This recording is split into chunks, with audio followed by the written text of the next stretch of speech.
Welcome to Symplicity Conversations, the podcast where business, culture, and community come together to inspire and empower. I'm your host, Catherine Ripley. Each week, we'll explore meaningful conversations about how today's business landscape is shaped by innovation, relationships, and the people behind the progress. From actionable insights and stories from industry leaders to topics like customer experience, fostering strong business relationships, and the role of automation, we've got you covered. Whether you're an entrepreneur navigating growth, a leader focused on building lasting connections, or someone interested in how culture and community drive success, Symplicity Conversations is here to guide you. If you're ready to turn challenges into opportunities and make meaningful strides in your business and community, subscribe now and join the conversation. Get ready to simplify complexity and make an impact with Symplicity Conversations. Welcome to Symplicity Conversations, where we explore the intersection of business, leadership, and technology. Today, I'm joined by Nick Stevenson, Technical Account Manager at Symplicity Communications. We'll discuss the biggest challenges facing business in learning a new role, how AI and a new industry, and what the future looks like. But first, let's talk about our Symplicity insights. This is our famous quote of the day. And I love this one. It's from Walt Disney. Do what you do so well that they will want to see it again and bring their friends. I love that one for you, Nick. Welcome back. You're my first repeat guest. And I love that. Just sitting fancy over here. Yes. So be sure to subscribe to Symplicity Conversations to hear from more leaders shaping the future of business and technology. So, Nick, I think our first topic has to be about Maui. How exciting was Maui? Incredible. I bet. It's hard to put it into words. So Yeah. So, what is Maui, right? I've been to Maui a couple of times, but we have an amazing master agent called TSD, Technology Service Provider, that we won a sales contest, and I got 2 seats to go to this trip in Maui. And so Brittany's my +1, but I also kind of had a little sales contest that I also brought a couple of additional people. So Nick, you're one of those. Yeah, I got lucky. I was still fairly new with the company, and we had somebody who wasn't able to go and recommended me. And I guess independently, you guys both had thought of me, which is unbelievably sweet. And got to go with my sweet fiance, Lauren, and unbelievable. Yeah. Unbelievable. Yeah. It's funny when you hire in for a position because you were new to the industry and new to the position, and you were recommended to me by a very trusted friend that is in the industry. And she said, Nick's great. He's just a wonderful person, and I really recommend, he wants to get into technical sales, and I really recommend he's going to work hard because, it's hard to hire salespeople. Yeah, and it's also hard to do sales. Right. I think a lot of people who are ignorant to the industry, which I was, ignorant to sales in general, you think it's going to be as easy as I have a conversation with you and look, I have something that you're going to need, and you're just blindly going to buy it, and it just does not work that way, especially when you're, dealing with different size organizations where they have not just one person at the helm that makes a decision or waves the magic wand and implements $1 million contract or $10,000 or $50,000, whatever the deal is. I mean, there is a lot of consideration that has to be paid. And so that's been one of my, humbling moments. Back when I was still performing, I could sell somebody a ticket pretty easily. That's pretty easy. That's one person, maybe 2, and it's like $10 to $15, but it's a lot bigger ask when it's going to change the workflow of an entire organization, and certain teams are going to be down for a few days while it gets implemented or whatever. It's a lot bigger consideration. So very humbling. Yeah. Well, at the end of the day, sales, in my opinion, are relationships. It's all about the connection. It's all about the relationships. And I think I pride myself at my company that we don't want to be salespeople. We want to educate. We want to help people be informed so that they can make a decision that they feel good about. So we tend to think of ourselves as advocates, just fiercely advocating for those clients. Tell me a little bit about, it's been about 9 months since you've been with the company, kind of crazy. What have you liked about your role? What I like first and foremost, and I think I mentioned this on the last time I was on the podcast, is kind of what you just said, that we're not salespeople, so to speak, because, in my last role with a different company, I used to get the sales calls and you could smell it a mile away. Right. And you could tell they did not care about you as a person. It was strictly dollars and cents. And, yes, business operates on money, but it's a whole lot sweeter when it's actually a friendship or a partnership as opposed to a take sort of feel. Yeah. And so one of the first things you said, and again, I'm repeating myself from the last podcast, but you said, even if it doesn't benefit us, but it benefits them, that's what we're going to do. And that kind of mentality, yes, it comes back to you. Even if it's the end of that relationship or whatever the case is, karma is a big thing. And I'm not like a super, karma and, I appreciate it and I respect it and all that, but I don't operate solely on that. But I appreciate the notion of doing the right thing even when no one's looking. Right. And I feel like a lot of people say they do that and they don't. And so I'm 9 months in and I have yet to see the other side of that. And I don't think it's going to come. I think you're genuine as to how you operate. Yeah. Yeah. So, sorry for going on a rant. That's what this is about. Regular conversations. And sometimes we rant, right? Yeah. No, I think it's important. What we do at Symplicity is technology, big word. But we really help people design technology solutions. We help them procure that. It's about understanding where they are on their journey and kind of joining them and then helping them through that. And what really sets us apart is that no matter where they are in the voice, data, cloud services, we can kind of join it and say, hey, you have a premise phone system, you want to go to the cloud. Well, let us talk you through what that might look like. And, what's challenging in our industry is we can do so much. We can do voice, we can do circuits and data centers. We can do UCaaS or cloud phone systems or contact center, cybersecurity. Yeah. That needs to wrap around everything. So it gets confusing. And it's funny, when I named the company Symplicity, it was like, why are you naming it Symplicity? Well, it's because we try to make it easier. Yeah. And so many times over these 19 years, I've went back to that. Let's keep making it easier. And how do we explain that? And I joke because my mom, doesn't really know what we do. It's technology, right? But it is hard to describe because we can do so much. Especially if you're not in it too. So I'm going to use myself as an example again. So I always thought I was techie because I know how to use this and I can set up home internet and all that kind of stuff. But another thing I got extremely humbled by when I started here is that a lot of times, like, the technology people are working with is the crazy stuff behind the hood that makes this easy to use. And so I thought, I'm good. I know how to find this setting on my mom's phone when and then it's like, oh yeah, nothing. And I think that triggers a part of my brain in a good way where I'm somebody who likes to learn and I like a challenge.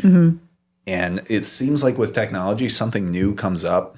For example, in a lot of the training I did, in the videos, they were only like a year or two old, but they were talking about this new big thing, 5G.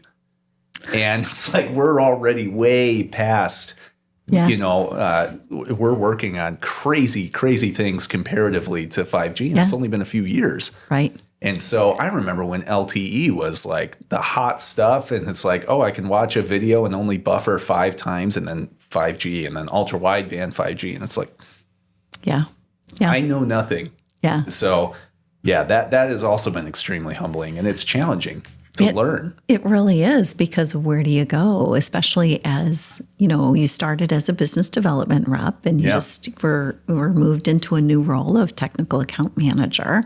Thank you. Definitely thank you, because you're helping me. Yeah. But things do evolve, and it takes time to learn. I've been in this for 25 years, but I often see things and go, didn't see that before, didn't see that coming, especially with automation, how that's really evolving, automation. So especially with AI, how AI is like leading automation to that part it's almost freaky when you start to understand how some of that works and how it populates. And then another thing too is knowing, is this latest and greatest technology even going to make sense for this company? Because I can speak again for myself as a consumer. Sometimes I like the new flashy, shiny thing, and it's like, but do I really need that? And I think that's a huge part of the sales journey too, is it's like, what you got actually is working really good for you. And I don't know if maybe we need to jump there yet, but something to consider down the line. And that's that kind of real transparency that I appreciate about the team you've developed, is that we're not just trying to push things because we can. Right. Yeah. Well, and I also think, when you have products to educate clients on, a lot of organizations just stop after, okay, there's signature, I'm out of here. Yeah. Good luck getting just a sales organization, not going to help you. We have this full service organization where, because I think it is really easy to take 3 logos and compare, okay, I want a UCAS system. Here's 3 logos, pick the best one. But we really focus on having you understand why you would pick one over the other. I just saw it in an email you sent this morning. Yeah, definitely. Comparing 2 very big platforms. And and the customer said, oh, no, I'll just move to this one because I know you do that as well. And I'm like, but that's maybe not the right thing for you. You staying where you are, and even though that doesn't benefit us, stay where you are, but just enhance your current one.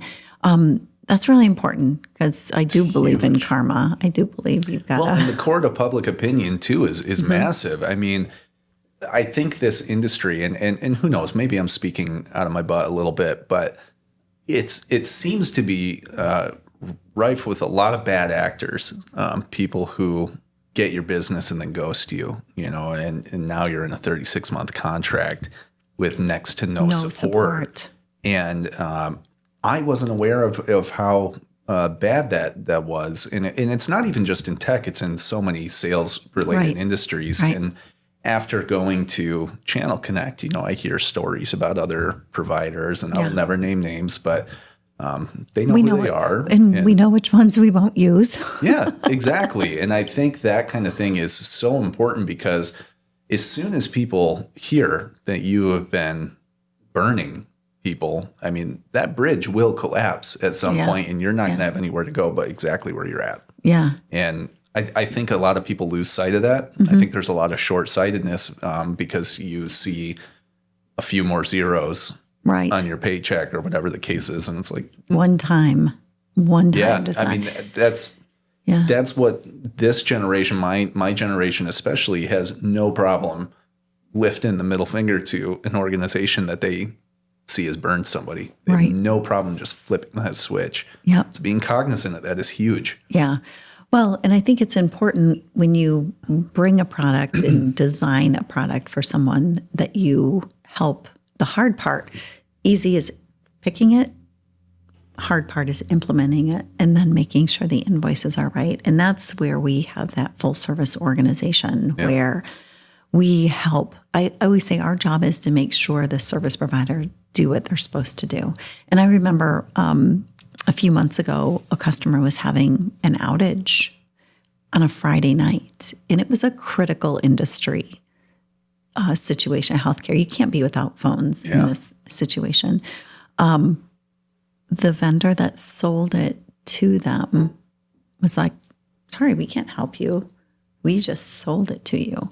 But we were on the call all weekend, checking in what's happening, helping them get up and running, even though we didn't sell that to them. And I think that that's the thing that I'm most proud of the company is that whatever it takes to help the customer to get through it, we don't have to always say, we're going to charge you to do this. It's how can we have a good relationship and build that relationship? So I think that's a big differentiator working with us, and that prospects that you try to work with that need to understand is that we're just such genuine human beings that we're trying to do the right thing every day. We're trying to delight our clients. We're trying to make this tech journey easier, and it can be hard. And I love empowering. I always say our mission is to make it easier to delight our clients and to empower us to be our best selves.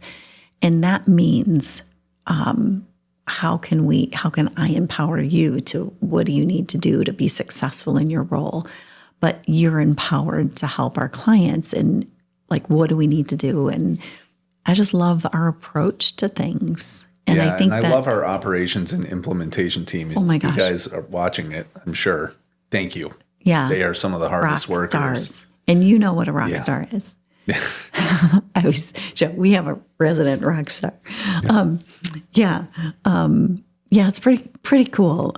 We've got a great team, don't we? Oh my goodness, gravy. We really have some wonderful people that really pour their heart out to, for our customers. I was seeing some things this weekend that they were just, trying to avoid a collision with things, and they did, and it was really cool to watch. And, we try to do those things behind the scenes so that it doesn't upset the customer, but we catch a lot of stuff that and shoulder it, and then customer has no idea. And it's just like, oh, and they all take it in stride too. Mm-hmm. I mean, seriously, they are genuinely hardworking people, and not just hardworking, but intelligent too, which is equally inspiring.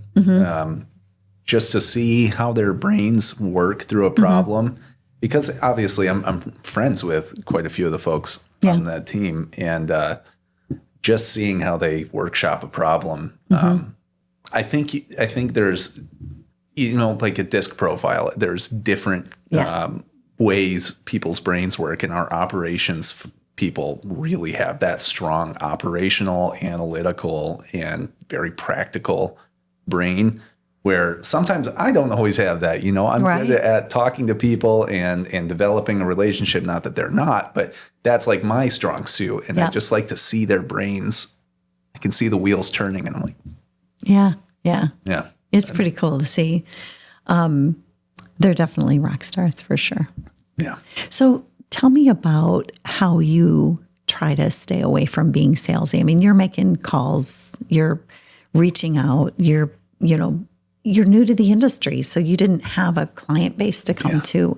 So how are you trying not to be that, hey, just get me on your calendar? A lot of feeling really naked. You have sent me to so many different networking events, and networking events I typically enjoy quite a bit because it gets me out of my shell a little bit. And, when the band broke up during COVID, it's been, 5 years now since I've tried to work a crowd. So it's like trying to wake up an old part of me. And admittedly, I've gotten a little anxious a few times, just like going up to random people who are already having a conversation and just kind of like standing there like, hey, I'm here. Talk to me. Yeah. So what do you guys do? And they're always so inviting. So I always work myself up before going up to talk to them. And then they're like, oh, yeah, come in. You want a beer? Yeah. Totally. And so I think feeling naked a lot is really important. In my last job, I worked in trucking, and I always said the moment you get comfortable is the moment you should stop, because that's when you become dangerous. And I think the same really applies here too. If you start to get too comfortable, you start to stop caring a little bit. And I think that is really dangerous when you're in an ever evolving and always changing industry. So I think for me, not having any sales experience outside of selling tickets has been really exciting, but very difficult. I call people and most don't answer. Right. And then when you do get somebody to answer, you're like, oh my God, somebody answered. And then what do I do now? What do I say? And sometimes in that waiting period of trying to figure out what to say, they hang up the phone call, or they say, look, man, I'm not interested. Okay. So, what I've been really trying to do is build my LinkedIn presence, because I think if people get to know who I am and know that I'm not trying to hurt anyone, that I'm not trying to, can I say screw someone? Yeah, totally. I don't know if that's it's allowed in Symplicity Conversations. Yeah, I want people to know that I'm just a guy who cares about helping people, and this is a new unexplored avenue to help people for me. And so I know how frustrated I get when technology doesn't work the way I want it to. And so if I can find people who are also annoyed, I think, building up that LinkedIn network is going to be big. Yeah. Well, and I think that's, we come in and make that easier. And it's a pretty cool company, not just the products that we have, the reach that we have, like the philosophy, but being able to go in and solve problems that we know our customers have, and that we're going to take care of them. And a lot of times our customers become like friends because we work with them so long that it's just when you're on meetings, you're just like, hey, how's it going? How's the family? What vacations you take? And I love that about ourselves, because, we are working, but you just have these relationships. And it makes it worth it. Yeah. And I love to foster that, to allow you to say, to learn, to grow, to get good at what you're doing. It takes time in a sales industry. And, totally. And I love that at the core of things, though, Nick, at the core of who you are, you're this cool guy. I try. You just really are. And I tease about, the resident rock star, but we have two resident rock stars on the team. Yeah. Tom's a drummer for West Michigan. I'm going to say Strumba. They're awesome. They're awesome. But you were a recording artist. Is that the right way to say that? And you toured all around. You went to this amazing Boston college. Berkeley. I just, something about music always tickled a part of my brain. And I'll see if I can find the photo that I'm referencing to show on this episode. But there's a photo of me when I got to be like 6. And my parents had gotten me this Casio keyboard that had like little buttons that sounded like drums. And I look strung out with this piano. And so, music allowed me, this kid with severe ADHD that couldn't sit still, the opportunity to connect with people when I was maybe a little overbearing otherwise. And so, I think, in terms of passions, it's always been helping people. So if I can bring that aspect of me into sales, I think I can actually do some good. And what I think is one of our best kept weapons in the holster, so to speak, as a company, is that whenever you search for a new technology, you're going to get swarmed.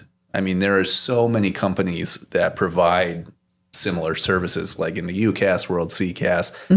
And what we do as a company, I think, is really brilliant. And I'm sure, others have done this, but I think we do it really successfully, is that we'll help companies weed through their business needs and weed through the providers and figure out who's going to be the best fit. So it really takes some of the most anxiety you have in a purchase out of the equation. And then we have somebody like Jess who will help implement it and get her team going. So I really do think that's incredible. And I don't know how I got here from music, but I think riffing. Yeah, totally. I think that when we, especially the bigger projects with some more enterprise clients, sometimes it takes a year to work through a project and figure out which product am I going to choose and use. But you have to, we kind of put business cases around that. We put executive summaries. Again, with the concept of making it easier for our clients, if we make our customer, whether it's, the CFO, whether it's the IT manager, if we make them look good and help them meet their initiatives, then the relationship's going to be successful. So we keep laser focused on how can we help you? What can we do for you? What can we shoulder? So we'll tee up an executive summary, a project plan. We'll do a lot of information gathering that they're going to have to do for the executives to get to get this approval. So if we can do a lot of that and help them with all that research as part of the project, now they're going to come out of this shining. And so they look like a rock star. They do. Yeah. They do. And so that's really on during our sales cycle, if you will. It's really trying to prove, why are we telling them this is the right one? Because we have so many choices. Yeah. So why would this one be the right one? And I believe that sometimes there is a specific one that seems right, because whether it's this feature, or, they have this type of hardware and it's really driving a particular platform. But I love being able to help them understand why they're choosing one over the other. Yep. Because I watch some of the competitors' proposals, and it's like, I know why they sold that to them, because there was a good commission on that. And it's like active listening. Yeah. It goes such a long way. Totally. If you're actively listening, you'll pick up on subtle nuances in what they're saying, and you'll be able to tailor a solution that fits their need perfect. Yeah. And I think that's where you excel specifically, because when people think of smarmy, gross salesmen, it's because they don't listen. Right. They're looking right through you. They just want the yes, you're going to pay me. And done. Yeah. So, Where we engage all the way through, like during the process, we want to make sure we get it right. And then during the implementation, and it's hard to implement sometimes. There's always road bumps. There's always turns that take place. And that's where we pick up the phone. I remember one situation with one of our customers. In the UCaaS world, most times the UCaaS provider will have a 3-digit code that you can call, and it takes them to their help desk. And one of our providers had that, but it happened to be the same code that our customer used at an extension that we could not change. We couldn't change it. They've used it for 100 years almost. That's a nightmare. Yeah. So I said to the provider, I'm going to need you to stop using that as your help desk because my client needs it. I couldn't believe it, but they actually prioritized and gave our customers that lead. And it was an ask, and I thought it was a far-fetched ask. But if you don't ask, you won't get told no. 100%. That's so important. Yeah. Because your own fear can stop you from doing anything. Yeah. So that's the way I approach a lot of things in the company is ask, whether it's to the service provider, to the customer, what can we do as a team to try to help them reach their project goals? And I mean, I still have to grow the company. So I stopped to make payroll every 2 weeks. But, it's like you really want to be able to, we don't make decisions on this. They've got this really great spiff. And I love that about our team. And that's why I really, even though you didn't have the experience in the technical industry, just meeting you once, you had this likability factor. And, like I said, on camera. So, but that's who I want to put in front of my clients or my prospects. Hey, we don't have those people that bully you. There's some salespeople that bully you into here. Give me an appointment. The horror stories. Yeah, it's kind of crazy. So I love that about Symplicity, that we don't do this. We also, not only do we have cool Nick, we have a pretty cool office, don't we? Yeah, it's miserable. It's so cool. So we moved at the start of the new year, and I'm looking right at the camera now.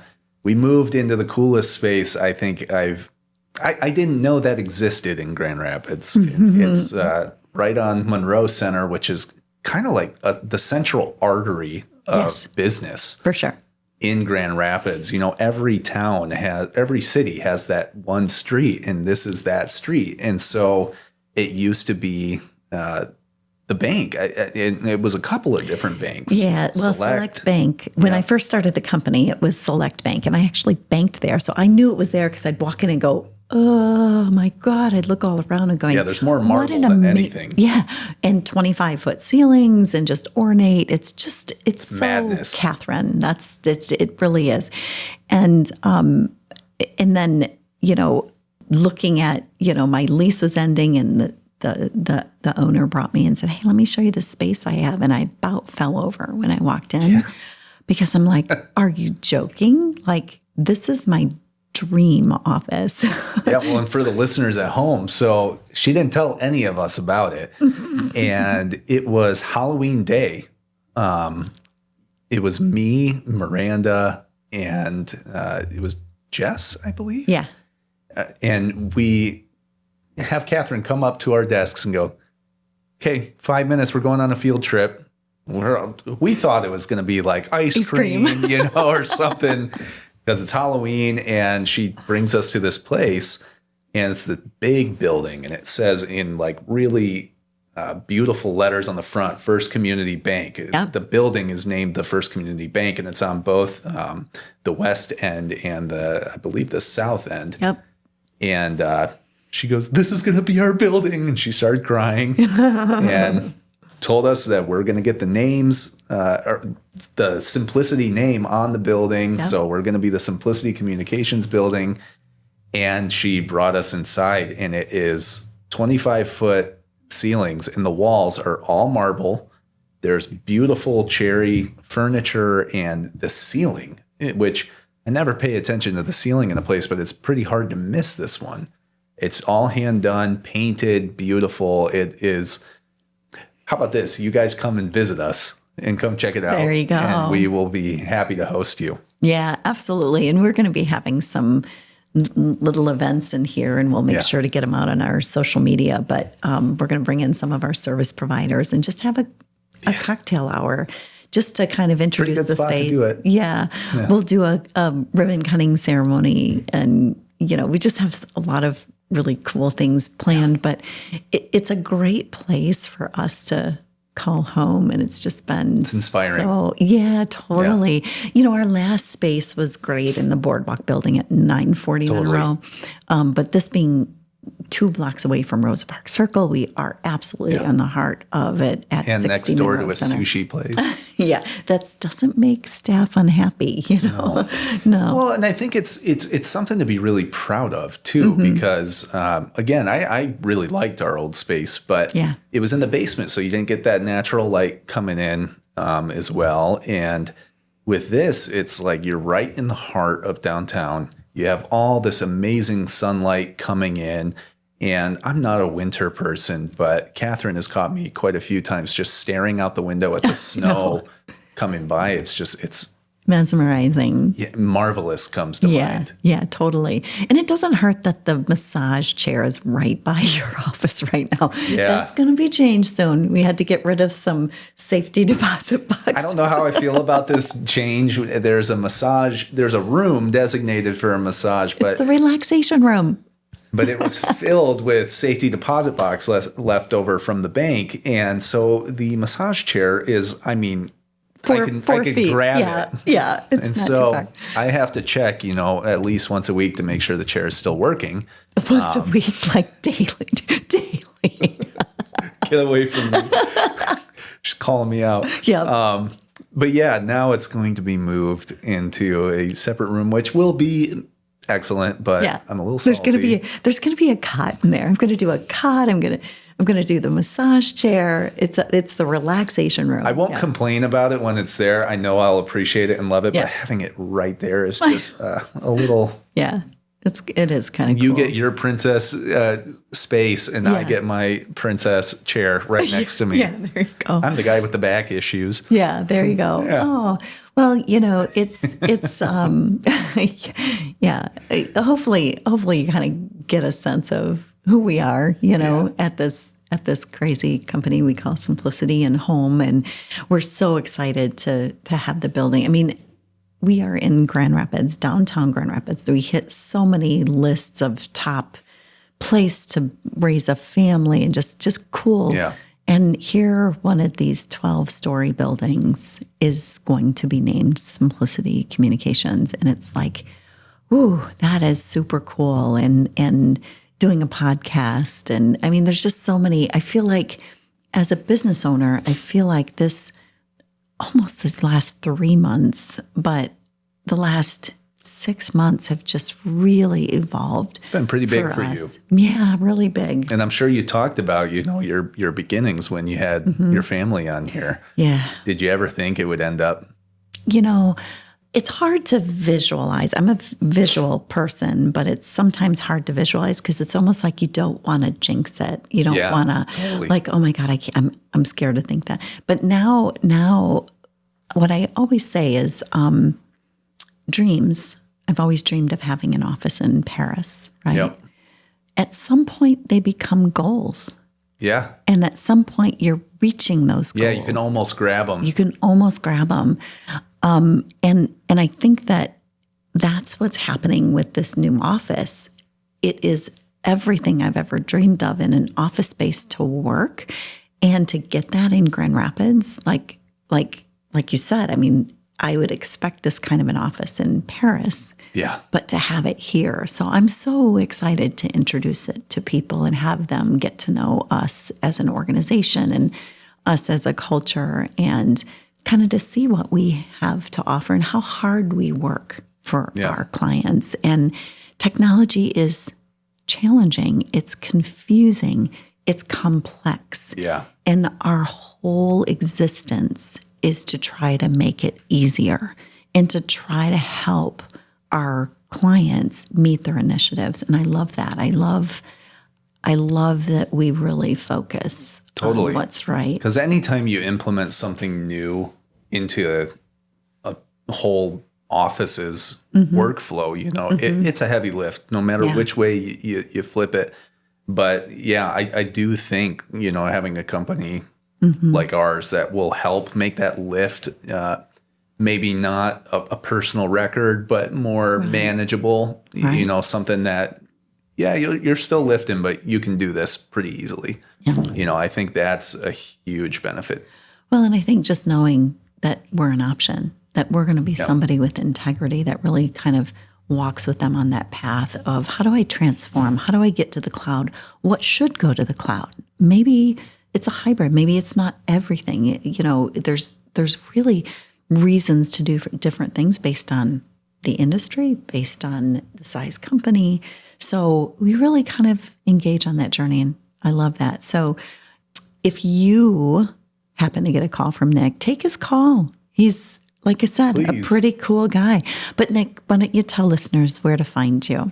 Yeah, so you can find me on LinkedIn, and I share a lot of Symplicity's posts. So you can very easily find me there. But yeah, Nicholas Stevenson on LinkedIn. And chances are, if you're in the Grand Rapids area, you either have or will receive an email from me at some point. LinkedIn maybe request. a call, LinkedIn follow, LinkedIn request, whatever the case is. I really want to get to know everyone. I am happiest and at ease when I know people and I know how to help them. So if you're on a journey and you need help, let me get to know you. And chances are, I think I could do a pretty good job helping you. Yeah, definitely. And you can find us at www.simplicitycom.com. That's our website. And that's com with one M. Yeah, definitely. And Symplicity with a Y. Yep. Why? Because we're awesome. That's right. But thank you very much for being here, Nick. It was a fun episode. Happy I really to be appreciate the first it. repeat. Yeah, that's right. Thank you for listening to Symplicity Conversations. Be sure to subscribe, leave a review, and visit us at thesimplepodcast.com to connect and learn more about inspiring leaders like our very own Nick. See you next time.